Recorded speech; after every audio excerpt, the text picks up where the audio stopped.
გამარჯობა ყველას, მოგესალმებით პედიატრი ძმების არხზე. დღეს უპასუხებთ კითხვას, რომელიც აწუხებს ბევრ მშობელს.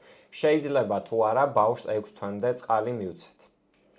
მოკლე პასუხი არის, რომ არა და თუ რატომ დარჩით ჩვენთან და აგიხსნით. შეიძლება გაგიკვირდეთ, რამდენად საშიში შეიძლება იყოს სულ მცირე ოდენობის წყალიც კი ჩვილისთვის.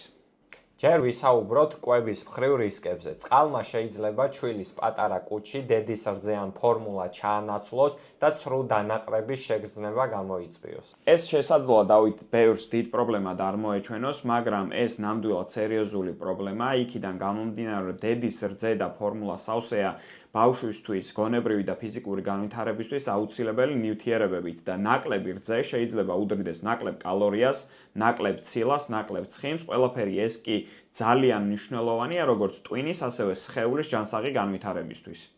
შემდეგი არის ფიზიოლოგიური რისკები. 6 თვემდე ჩვილებს თირკმლები ჯერ კიდევ არ უფუნქციონირებს სრულყოფილად, ამიტომაც წყლის მიცემისას მთავარი პრობლემა ის არის, რომ მათ არ შეუძლიათ ელექტროლიტური ბალანსის ადვილად შენარჩუნება და ამან შეიძლება გამოიწვიოს ელექტროლიტების, მაგალითად ნატრიუმის საშიში დისბალანსი. ამის გამო მოდი დავით მშობლებს უთხრათ, რომ შეიძლება ჩვილები უფრო მიდრეკილნი იყვნენ წყლით ინტოქსიკაციისადმი და თუ მათ ვაძლევთ წყალს, თირკმელი ვერ შეძლებს სისხლის კონცენტრირებას და სისხლში შეიძლება ნატრიუმი განზავდეს. ამ მდგომარეობას ეწოდება ჰიპონატრემია და მას შეუძლია გამოიწვიოს კრუნჩხვები, ტვინის შეშუპება, კომა და ლეტალურადაც შეიძლება დამთავრდეს ეს ყველაფერი.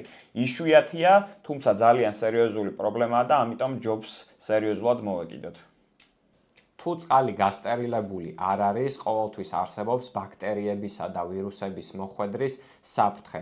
ამიტომაც მსუბუქმა ინფექციამაც კი შეიძლება ჩვილებში სერიოზული დიარეა და გაუწყლოება გამოიწვიოს, ხოლო გაუწყლოება ჩვილებში ბევრად უფრო სახიფათოა ვიდრე დიდ ბავშვებში. დავით, მოდი ვთქვათ რა არის მთავარი და შევაჯამოთ ვიდეო. პირველი 6 თვემდე ჩვილები ყველაფერს, მათ შორის სითხესაც სრულად იღებენ დედის რძით და ფორმულით.